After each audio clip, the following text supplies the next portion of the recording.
ಶ್ರೀ ಗುರುಭ್ಯೋ ನಮಃ. ಸ್ನೇಹಿತರೆ ನಮಸ್ಕಾರ.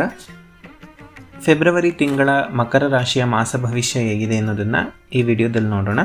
ಮಕರ ರಾಶಿಯವರಿಗೆ ಪ್ರಗತಿಯ ಕಾಲ ಮತ್ತು ಶ್ರಮ ಹೆಚ್ಚಾಗಬಹುದು ಅಂತ ಹೇಳ್ಬೋದು.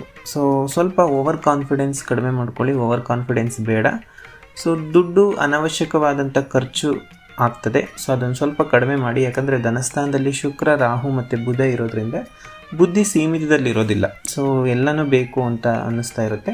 ಮತ್ತು ಭೂಮಿ ಯೋಗ ಇದೆ ಅಂತ ಹೇಳ್ಬೋದು. ಭೂಮಿಗೆ ಏನಾದರೂ ನೋಡ್ತಿದ್ದೀರಾ, ಸೈಡ್ ತೊಗೊಳ್ಳೋದು, ಮನೆ ತೊಗೊಳ್ಳೋದು ಅಥವಾ ಮನೆ ಕಟ್ಟೋದು ಅಂತ ಏನಾದರೂ ಪ್ಲ್ಯಾನ್ ಮಾಡ್ತಿದ್ದೀರಾ ಅಂದರೆ ಇದಕ್ಕೆ ಒಳ್ಳೆ ಸಮಯ ಅಂತ ಹೇಳ್ತೀನಿ.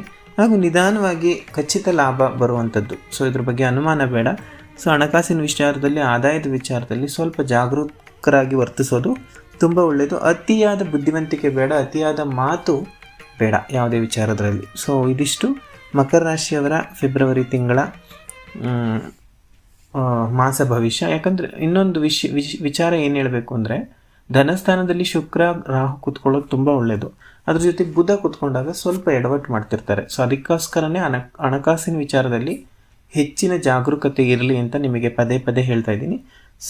ನೀವೇನು ಮಾಡಬೇಕು ಈ ತಿಂಗಳು ಅಂದರೆ, ಸುಬ್ರಹ್ಮಣ್ಯ ಸ್ವಾಮಿ ದರ್ಶನ ಮಾಡಿ. ಮಂಗಳವಾರ 4 ಮಂಗಳವಾರ ಈ ತಿಂಗಳಲ್ಲಿ ಸುಬ್ರಹ್ಮಣ್ಯ ಸ್ವಾಮಿ ದರ್ಶನ ಮಾಡಿ. ಹಾಗೂ ಸುಬ್ರಹ್ಮಣ್ಯ ಸ್ವಾಮಿ ದೇವಸ್ಥಾನಕ್ಕೆ ಕಣಗಲ ಹಾರವನ್ನು ಕೊಡಿ. ಇದಿಷ್ಟು ಮಕರ ರಾಶಿಯವರ ಮಾಸ ಭವಿಷ್ಯ. ಸರ್ವೇ ಜನಾಃ ಸುಖಿನೋ ಭವಂತು. ವಿಡಿಯೋ ಇಷ್ಟ ಆಗಿದ್ರೆ ಲೈಕ್ ಮಾಡಿ, ಶೇರ್ ಮಾಡಿ, ಚಾನಲ್ಗೆ ಸಬ್ಸ್ಕ್ರೈಬ್ ಮಾಡಿ. ನಮಸ್ಕಾರ.